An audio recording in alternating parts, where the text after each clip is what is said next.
So fabulous. Hello, Horse Expo Canada. Welcome to our final Horseman's Hot Seat of the weekend. This has been so much fun. I just has. continually feel like we get the best seats in the house. We have been able to learn so many things, and instead of trying to run around and track everyone down, they're bringing the top talent right over to here, right over to us, and we have just learned so much and enjoyed our conversations immensely. Yeah.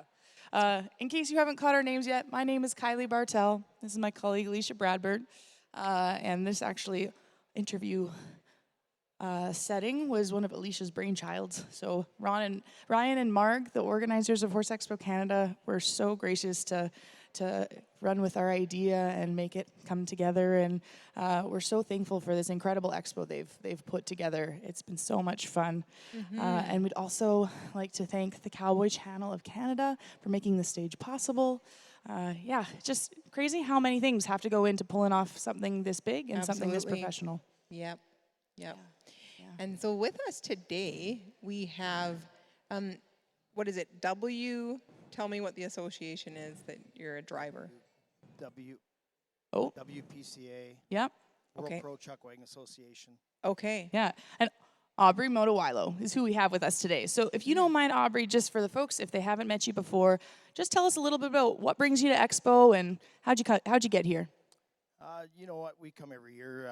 We live like an hour and 15 minutes from here, just northwest of Rimby. And, you know, if it comes to, horses, I'm all about horses. Our whole family's just dedicated our lives to horses and racing chuck wagons and thoroughbreds and quarter horses. And I was asked by our manager here if I would come and speak, and I guess I'm here. Here you are. Fantastic.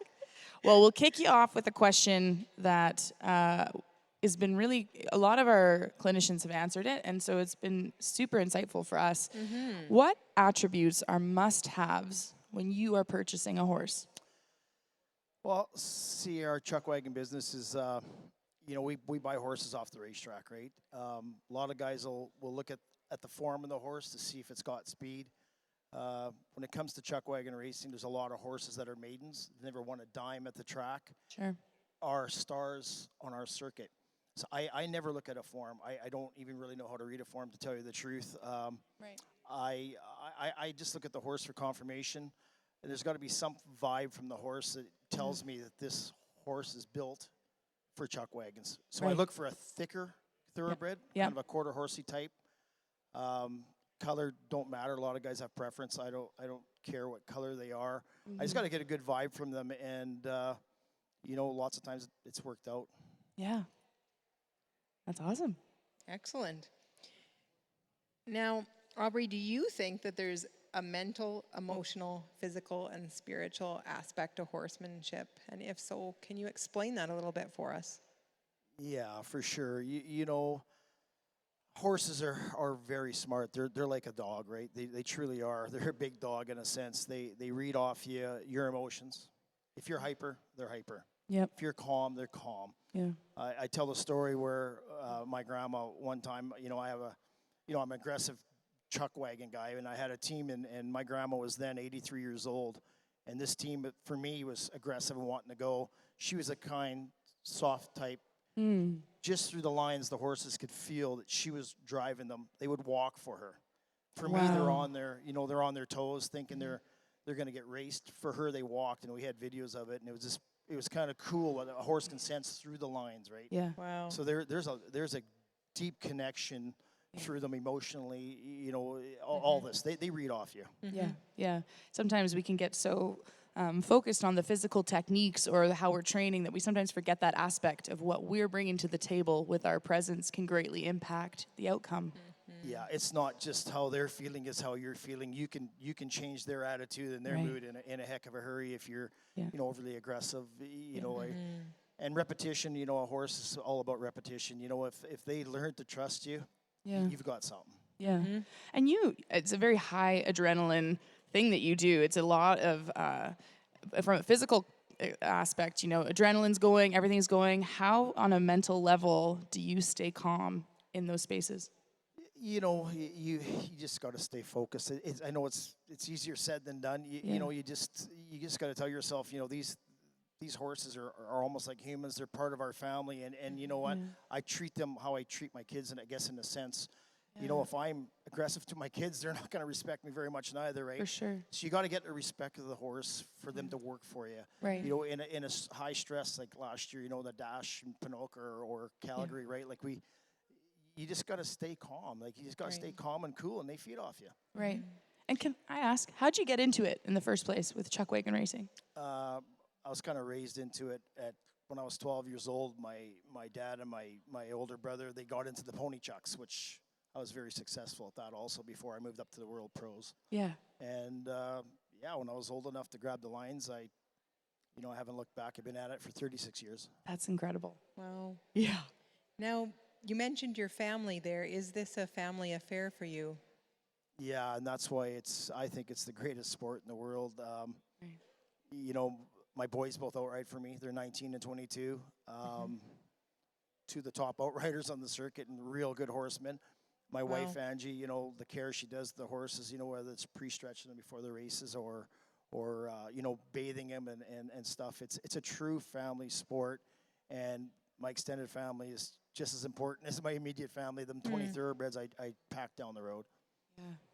Yeah. Many hands make light work, and there's a lot of work to go around. So having many hands on a team behind you makes a big difference. It definitely does. You know, then we get some friends, and the oldest boy's girlfriend Jada comes out and helps us, and you know, it's a true family, great sport. Yeah, that's actually been a theme with a number of different people we've spoken with, even with different disciplines and the different things people do. That we were even chatting last night what a great excuse these expos are, and the sports we each pursue, or the disciplines, to bring people together. You know, bring communities of like-minded people together where we can collaborate and support each other, and it gives us a purpose to all work towards. Yes, for sure, right? Yep. We all love horses, and that's why we're here, right? It's for the horse, and chuck wagon racing's no different, right? Yeah. We spend a lot of money on them horses, and we spend a lot of time on them, and horse care is, you know, front and foremost. The most important thing is getting their trust and looking after them, right? And it's the same as any other discipline, barrel racers, anybody, right? It's the same. Yeah, totally. Fantastic. Do you have a preference for a certain breed of horse? And if so, which breed and why?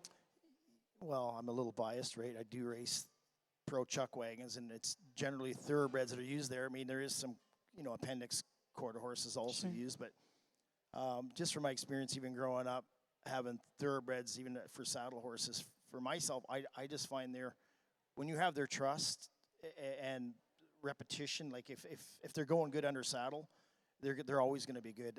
And I find with quarter horses, and I'm not knocking a quarter horse, but I just find they're not as trustworthy. A thoroughbred is a hyper horse, but a lot of people think they can't learn. They do. They're a very intelligent animal, and when you have their trust, you can do anything with them. They have a lot of heart, don't they? Just a lot of heart for anything, right? They're willing to please. Like I said, if they're your buddy, they will do anything for you. Cool. Yeah. Okay. Next question. If you could have a gigantic billboard anywhere with anything on it, metaphorically speaking, what would it say? I'd say, you know, live every day to its fullest, but live within your means. And because you know what, you don't know what tomorrow brings. And that's just meaning I know a lot of people, you know, they're always holding back on doing things. You know, do what you love. It's taking that horse for a ride that day. Go out and ride that horse, but don't go and, you know, max your credit cards and take a trip to Maui or something if you can't afford it. You know what I mean? It's just enjoy life, right? Enjoy every day working with your horses or just life in general. Right. Good advice. Very good advice. Yeah. What is one of the best or most worthwhile investments you've ever made? And it could be money, but it could be time, energy. Yeah. That's an easy one. Just investing and getting into the chuck wagon business. The friendships we've made, you know, through sponsorships and fans and family, bringing family together. And it's the only job in a sense that I know of that you can bring your family to work with you every single day. And I'm just really proud of that. And you know, getting the chance to work with so many horses, you know, like we pack 20 with us and hands-on every day with these with these athletes is incredible. Right. Now, Aubrey, when you say the chuck wagon business, I know the majority of disciplines, well, I shouldn't say that. At the top level, there's opportunities to win, but the majority of things that we do with horses cost money.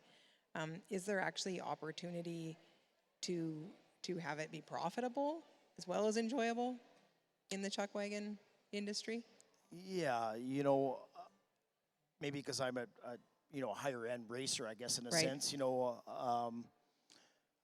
I can make money at it. Yes, Okay. I definitely can. There's dash for cashes. There's, you get, as you climb the ranks, I guess your sponsorship's probably better. I get decent sponsorship and stuff, but sometimes there's some years that, I've won a lot of money and I've still come out in the end in the hole a little bit, which is okay, because I bought new recruits, in the fall and trained them, or, your vet bills looking after these horses can be quite enormous, and but it's all good. But yeah, you definitely could make money at it.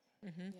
Do you have staff, or is it primarily your family that's helping out? It's my family. Okay. It's friends and family, and Yep. and my oldest son's girlfriend that Okay. helps us out all the time. Nice.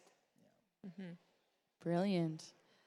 So, if speaking of your teams and different people around you, a lot of the folks here are younger. They've been passionate about horses, and they're looking towards their futures, wondering, how horses are going to be involved. So, what advice would you give to a smart, driven, college-age student about to enter the real world?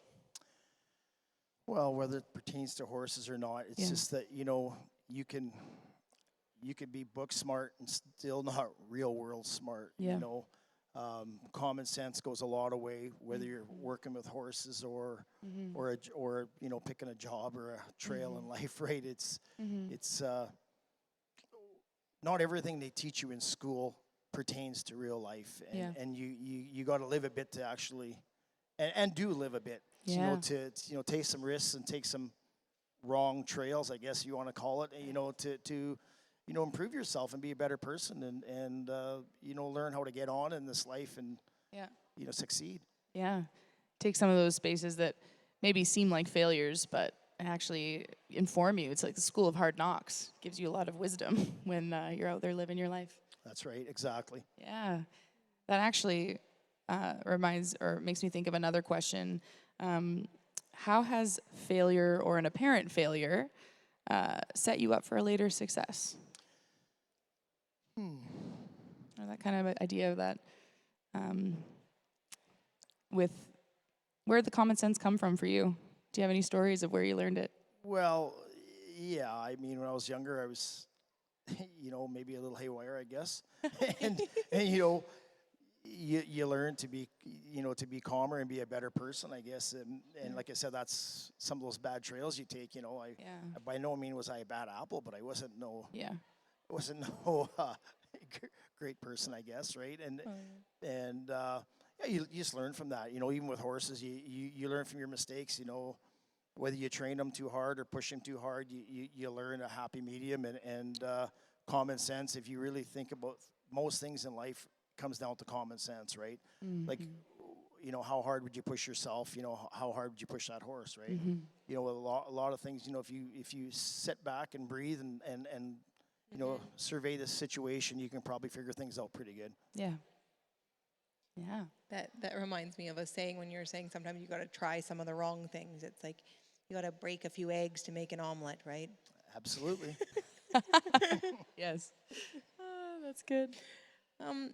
The last question that we have for you, I feel like again kind of goes back to your life experience and common sense, but it's when you feel overwhelmed or unfocused, what do you do? How do you regroup? Yeah, well, I can say that pertaining to chuck wagon racing, even if you're going into a big race, and you're feeling maybe nerved up or how things are going to go. Well, for myself, I'll play the race back, play it through my mind. Like what could happen. I try to cover all my bases, right? Like first and foremost is make sure my horses are safe. Like I want to always play out. If I'm turning off a barrel 3, for instance. You know, what else if I get in the box? I want to make sure I can hold my horses, control my horses, right? There's a lot of things that, you know, that go through your mind, and I just play it back, and you just got to breathe and remember, you know what, you've done this thousands of times, and that's, you know, you'd be fine. You know, you got to, because the horses will feel the same thing. Like I said, they'll feel through your lines. If you're not comfortable, they're not comfortable, and you just got to get your act together. Right. Yeah. I have an extra question, because you've talked about how the horses are such an almost integral part of the family, right? Like they mean a lot to you. Has there ever been a specific horse that really stood out to you, one that kind of got to your heart in a special way? Yeah, there's been a few, but this one little gray outriding horse we got, Benny Benz, we call him Ben. He was a 2-time equine award winner. He was probably one of the smallest horses ever on our circuit. And he was an outriding horse. He started as my right leader on my chuck wagon outfit, and he was so quick compared to the other ones that I didn't have the heart, even though I could use the speed on my wagon, I didn't have the heart to put him through that, like actually basically towing my whole wagon. He was just a rocket that didn't win a dime at the track. I think he won $400. So I threw him, made him into an outriding horse, and he just kind of blossomed there. And you know, he's now, well, I drove him on the lead. Ethan, my oldest son, outrode him, I think his rookie year and the year following. Hayden, when he started, my younger son, he outrode on him, and Ben's now 22 years old and retired at home and doing really good, and I still think he could probably compete. And how did he come into your life? Just a friend of mine that was running pony wagons. He said he was a little bit too big for the pony wagon. Aubrey, would you like to try this little guy? And we didn't even try him. We just, when I saw him, I was like, you know, I just got that vibe from this is a good little horse. He had got a lot of potential, and we bought him, and the rest is history, I guess. That's pretty special when they stand out like that. Yeah. Yeah. I have a bonus question. I'm just wondering now, it intrigued me when you said that the horses feel through the lines, like it was your grandma, you were saying they could feel the difference between your grandma and you being more competitive and her just kind of wanting to enjoy the horses. What do you think it is that makes a great chuck wagon racer? You know what? You have to be aggressive, but yet be able to be soft enough for the horse to respect you. Okay. If it's all aggression, they're not going to compete for me. And you got to remember one thing. You know, a horse has to want to do it. You know, they can't feel forced to do it. So there's a fine line as being a horseman that, you know, you can't push the boundaries on a horse. You can't. You truly got to treat them like family, and they got to be really comfortable with you, and your emotions, right? Your emotions, they feed off that. You go in the barn and you're all jacked and hyped up. Well, they're going to be hyped up. Believe me. You go out to catch a horse in the pen, and if you run at him, are you going to catch him? Probably not. Probably your you know, tamest horse. You know, you just got to kind of be firm but yet soft. You know, you just learn a happy medium, how to work around these horses, right? That hits me when you say, like, being a horseman, like all of those things that you say, the definition of being a horseman, and I guess it doesn't matter the discipline or what you're doing, that's really the heart of it. That's the heart of it. That's truly reading each individual horse. They all are different, and they are all special in their own way. And being able to respect that and learn their trust is the biggest thing. And putting them in a job that they want to do, because they do want to work, whether it's a barrel horse, a cutting horse, reining horse, right? They do want to work. There is the odd horse, you know what, isn't meant for that discipline. Sure. Right. And that's fine too, right? Yep. They'll let you know, and you know what? You respect that, right? Yeah. Yeah, well, it sounds like the real magic happens when you get that alignment where you find the horses that are really into it. So being able to, if there's not a match, let that horse move on to something that might be better at, and being able to really find the ones that match what you're looking for. That's Absolutely. a pretty special place. I imagine that when you're moving that quickly and there's so much going on, being able to lock into almost like a flow state where there's like a flow, there's a connection. It's probably a really important part of staying safe and being able to do it really well and succeed and be effective. So are there any tips that you would have for anyone listening who wants to do this, or just how do you create more of that flow and connection in high pressure environments? Well, yeah, I guess, practice. You got to be put into that situation, I guess, to kind of Yeah. learn it, right? Like you Yeah. can't learn, like our sport's a high speed. I mean, we're Totally. 40 miles an hour plus, Yes. right? Yeah. You can't watch me drive that team and learn. You'd almost, come out to my ranch, come for a wagon ride with me, right? Right. Spend the spring training with me, Right. and I could teach you, right? That's Right. And do you have people that come learn and you train them? I at your have in the ranch? past. Yeah.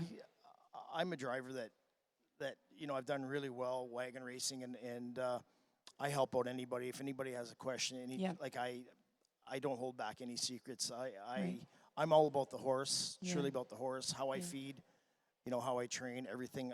Horses are truly first. Yeah. Anybody knows me, they know that's how I roll. Right. And yeah, there's been guys that give me pointers how to drive a horse, Yeah. horses, and doing something right. I don't know everything, and I learn every day, Yes. just like everybody else, and that's the most Yeah. important thing. Oh, it's so Yeah. good. But if I can give a pointer to help somebody else out with a horse, I will.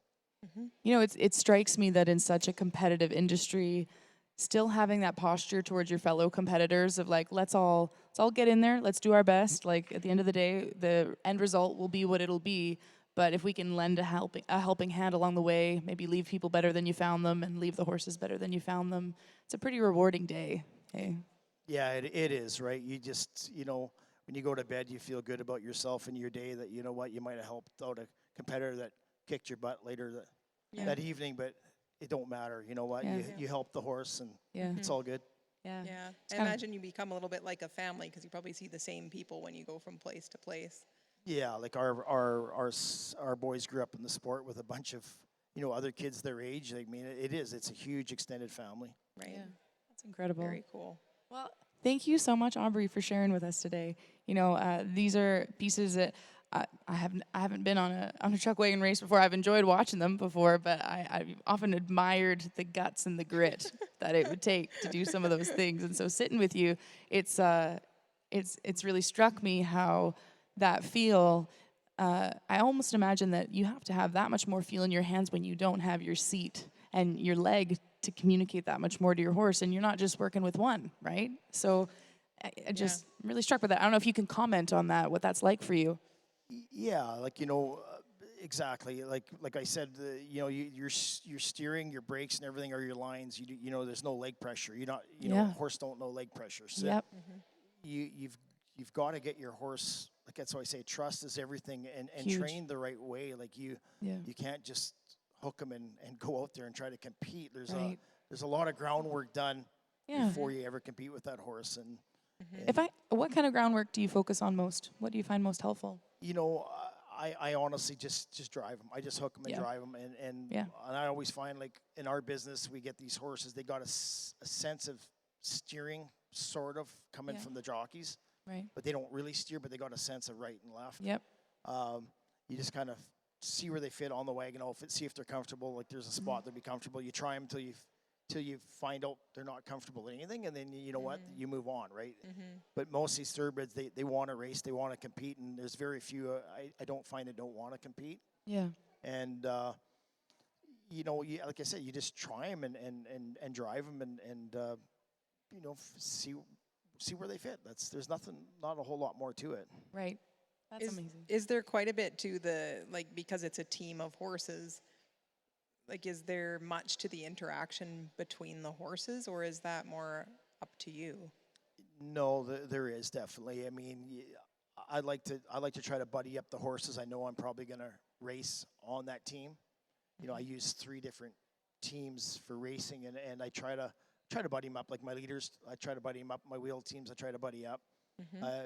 They just work that much better if you're working with your buddy. Isn't it more fun? Right. Right. Absolutely. Good point. Well, I think so. When we get to go co-teach together, I sure think that it's more fun. So. Yeah. 100%. Yeah. That makes all the sense in the world. Thank you so much for your time. I know we kind of peppered you with a few bonus questions, but I feel like I've You handled it well. Yes, so well. And I'll walk away, again, learning more. What a good day. There's been a theme of being able to use your common sense, stay present, stay grateful for the opportunities we have. And I'm just so thankful that you were willing to come and share some of your stories and your I think we got the journey with us. gold. Yeah. Thank Wonderful. you very much. Thank Yes, you, very welcome. Yeah, thank you everyone for joining us this weekend. This has been such a treat and a delight to share and learn from our incredible clinicians at the Horse Expo Canada. And just we wouldn't be able to be here if it weren't for all of you. So thanks for coming out, being great sports. And anything else to add, my friend? No? Fantastic. Awesome. I hope you all have a wonderful day and a wonderful final day of Expo. Take care.